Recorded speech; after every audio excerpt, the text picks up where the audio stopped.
Safari is the web browser that's installed by default with Mac OS X. You can add another browser such as Firefox, but it's here when you install it. And I'm not going to go through all the details of a web browser because they're pretty much the same from one browser to the other, but I am going to show you a few of the preferences in Safari that you may want to set. One is how a new window opens, and the default is to open windows with a page from Apple. So now if I choose New Window, I will see a page that comes from Apple that gives me information. I like to change the preference to give me a blank page, and then I will just type in the URL that I want to use. All browsers maintain a record of where you've been, a history of the pages you've looked at, and you can choose when to have them removed. You can also in Safari choose to not create that history. Private browsing does not create a history of the pages you have viewed, and you may want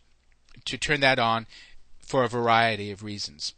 There's also a very good pop-up blocker in Safari. It works almost perfectly, but there are some pop-up windows with annoying ads that will get past the pop-up blocking. There's two other options here. One is to empty the cache. The cache is the storage of images and other things that have been downloaded so that they can quickly be restored if their timestamps indicate that they can be gotten from the local disk rather than from an internet connection. This can become large, and if you empty the cache, you'll get rid of all of this and you may improve performance. Resetting Safari is more than emptying the cache, as you can see here. It will get rid of the history, and it will remove everything that Safari has collected, like cookies, information downloaded from the web, icons, autofill your name and so forth when you type it in to forms. So resetting Safari is something that you can do either for all of these or for individual items, and you might want to do it in a couple of circumstances. One is if you are getting rid of your computer and you are selling it or giving it away to someone. One of the things to do is to reset Safari so that all of your personal information is removed. Another thing that you can do is to reformat the hard disk and reinstall Mac OS X so everything is wiped out. But if you're letting someone else use the computer, this is one thing that you might want to do. Also, if you are having very serious problems that you can't diagnose, resetting Safari is something that you might do. The first thing you would do if you're having performance issues with Safari is to empty the cache.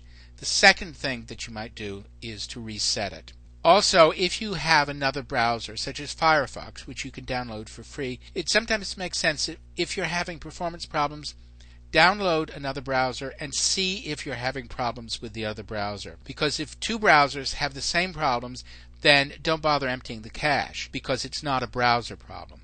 Also, if you have performance problems with Safari or any browser, check to see if there are specific sites that are involved. If you have performance problems, check the performance, if you can, over the span of a couple of days and at different times during the day. There are cases where sections of the internet become overcrowded, where in the worst cases, you'll read about it in the newspapers or online, where a major cable for part of the internet is destroyed and traffic has to be routed around it, and then you will have problems, for example, reaching California from the East Coast.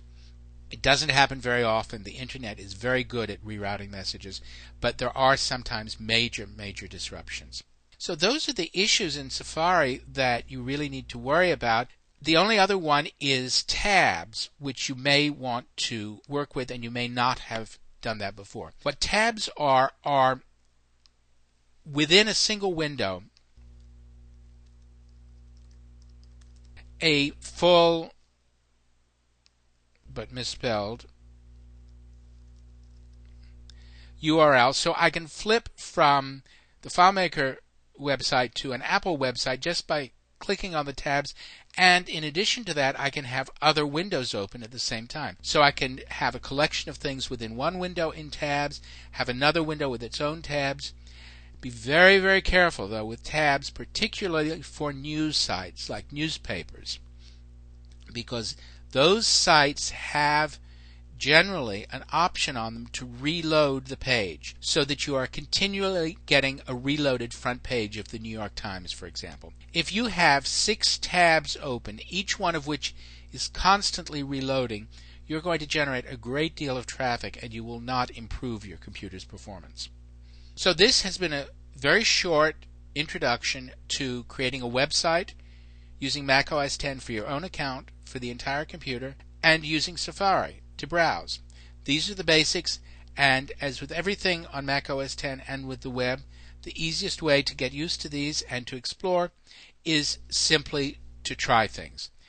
You have back and forward buttons, a reload button, you can bookmark the current page, and you can open this page in Dashboard. Now, Dashboard is something we haven't talked about, and it's time we looked at it.